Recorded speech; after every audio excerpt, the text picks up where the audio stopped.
ঘটনায় এই পর্যন্ত অন্তত 204 জনের মরদেহ উদ্ধার, বলছে পুলিশ। এয়ার ইন্ডিয়ার বিমান দুর্ঘটনা নিয়ে পাকিস্তানের প্রধানমন্ত্রী কি বললেন? ছাত্ররা দুপুরের খাবার খেতে বসেছিল, অন্তত 3 জনের মৃত্যু ঘটেছে। বিমান দুর্ঘটনায় নিহতদের মধ্যে গুজরাটের সাবেক মুখ্যমন্ত্রীও আছেন। নিহতদের প্রত্যেকের পরিবারকে 1 কোটি রুপি ক্ষতিপূরণ দেবে টাটা গ্রুপ।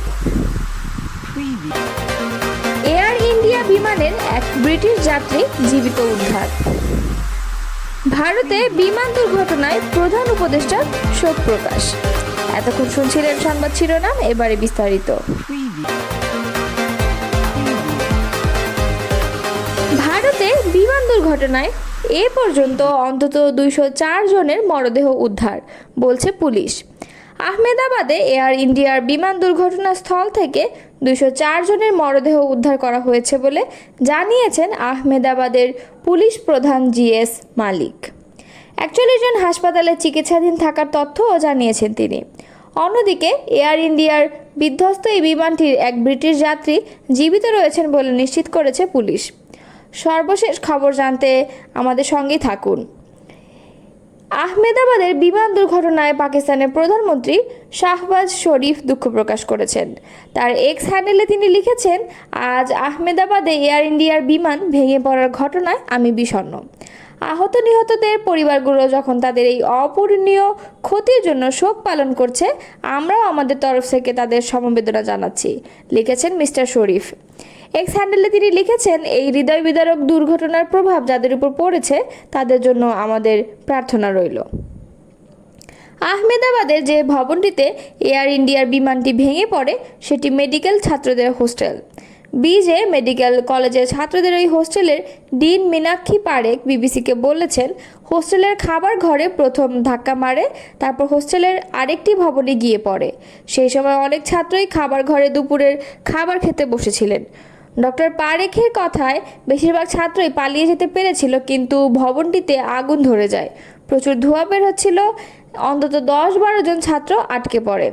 আমরা এখন সব ছাত্রদের ফোন করে খোঁজ নিচ্ছি যে তারা সুস্থ আছে কিনা। তবে 3 জন ছাত্র এবং একজন চিকিৎসকের বাড়িতে কর্মরত এক নারীর মৃত্যু হয়েছে নিশ্চিত, জানিয়েছেন ডক্টর পারেখ। আহমেদাবাদের বিমান দুর্ঘটনায় গুজরাটের সাবেক মুখ্যমন্ত্রী বিজয় রূপানীও নিহত হয়েছেন। ভারতের বেসামরিক বিমান পরিবহন মন্ত্রী সাংবাদিকদের এ তথ্য জানিয়েছেন। মিস্টার রূপানী 2016 থেকে 2021 সাল পর্যন্ত গুজরাটের মুখ্যমন্ত্রী হিসেবে দায়িত্ব পালন করেছেন।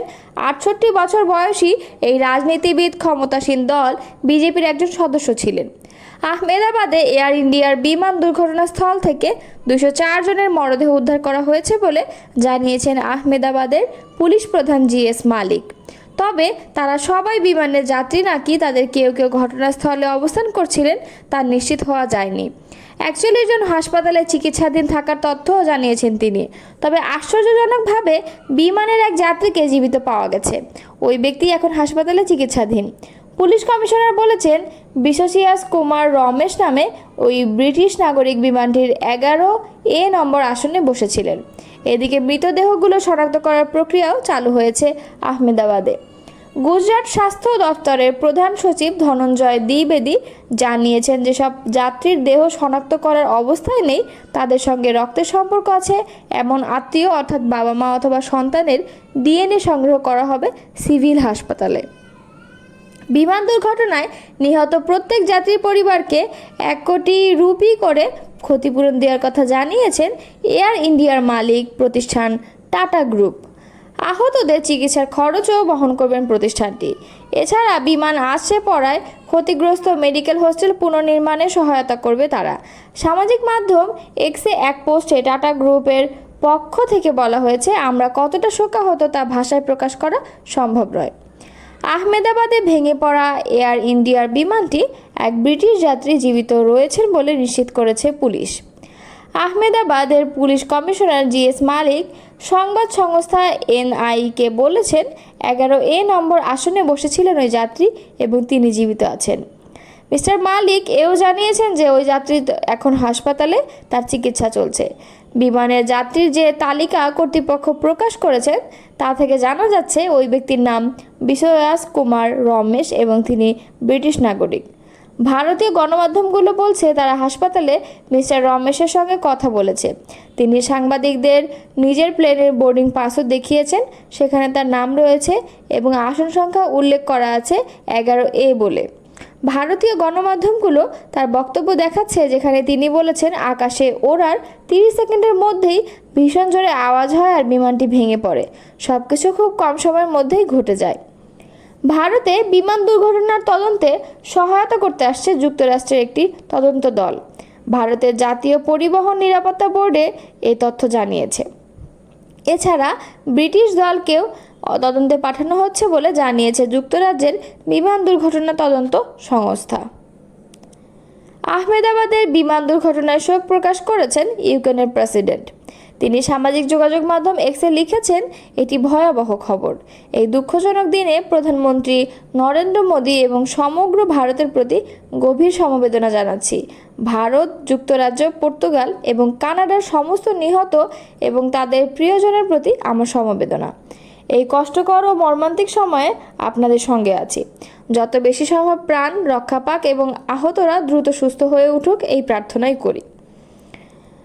ভারতের আহমেদাবাদ থেকে লন্ডনের গ্যাটউইকের উদ্দেশ্যে রওনা করা এয়ার ইন্ডিয়ার বিমান দুর্ঘটনায় গভীর শোক প্রকাশ করেছেন বাংলাদেশের অন্তর্বর্তীকালীন সরকারের প্রধান উপদেষ্টা অধ্যাপক মোহাম্মদ ইউনূস। তিনি আজ ভারতের প্রধানমন্ত্রী নরেন্দ্র মোদীকে পাঠানো এক শোকবার্তায় লিখেছেন, আহমেদাবাদে যাত্রীবাহী এয়ার ইন্ডিয়ার বোয়িং 787-8 ড্রিমলাইনার বিমান দুর্ঘটনার মর্মান্তিক সংবাদে আমি গভীরভাবে শোকাহত। এই মর্মান্তিক ঘটনায় যেসব পরিবার তাদের প্রিয়জনকে হারিয়েছেন তাদের প্রতি গভীর সমবেদনা জানাই। তিনি বলেন, এই দুঃসময়ে আমাদের চিন্তা ও প্রার্থনায় দুর্ঘটনার শিকার ব্যক্তি ও তাদের প্রিয়জনরা রয়েছেন। আমরা ভারতের জনগণ এবং সরকারের পাশে আছি। প্রয়োজনে সব ধরনের সহায়তা প্রদানে প্রস্তুত রয়েছি। ভারতের আহমেদাবাদ থেকে লন্ডনের গ্যাটউইকের উদ্দেশ্যে রওনা করা এয়ার ইন্ডিয়ার বিমান বিধ্বস্ত হওয়ার ঘটনার পর সাময়িকভাবে বন্ধ হয়ে যাওয়া আহমেদাবাদ আন্তর্জাতিক বিমানবন্দর আবার চালু করা হয়েছে। সর্দার বল্লভভাই প্যাটেল আন্তর্জাতিক বিমানবন্দরের অফিসিয়াল এক্স হ্যান্ডেল থেকে এ তথ্য জানানো হয়েছে। এক্সের এক পোস্টে তারা জানায়, আহমেদাবাদ বিমানবন্দরে সব অপারেশন পুনরায় চালু হয়েছে। সঙ্গে যাত্রীদের উদ্দেশ্যে বলা হয়েছে সবাই যেন নিজ নিজ এয়ারলাইনের সঙ্গে যোগাযোগ রাখেন এবং বিমানবন্দরের অফিসিয়াল আপডেটের দিকে নজর রাখেন। এয়ার ইন্ডিয়ার বিমানটি যে মেডিকেল ছাত্রাবাসের ওপর বিধ্বস্ত হয়েছে সেখানকার 50 থেকে 60 জন শিক্ষার্থীকে হাসপাতালে নিয়ে যাওয়া হয়েছে। এ তথ্য জানিয়েছে ভারতের চিকিৎসকদের সংগঠন Federation of All India Medical Association FAIMA. অ্যাসোসিয়েশনটি জানায় 5 জন শিক্ষার্থী নিখোঁজ রয়েছেন। এছাড়া অন্তত 2 জনকে ইন্টেনসিভ কেয়ার ইউনিট বা আইসিইউতে রাখা হয়েছে। কয়েকজনের চিকিৎসকের স্বজনও নিখোঁজ বলে জানা গেছে। ফাইমার তথ্য অনুযায়ী বিমানে থাকা যাত্রীদের অধিকাংশকেই মৃত অবস্থায় হাসপাতালে আনা হয়েছে।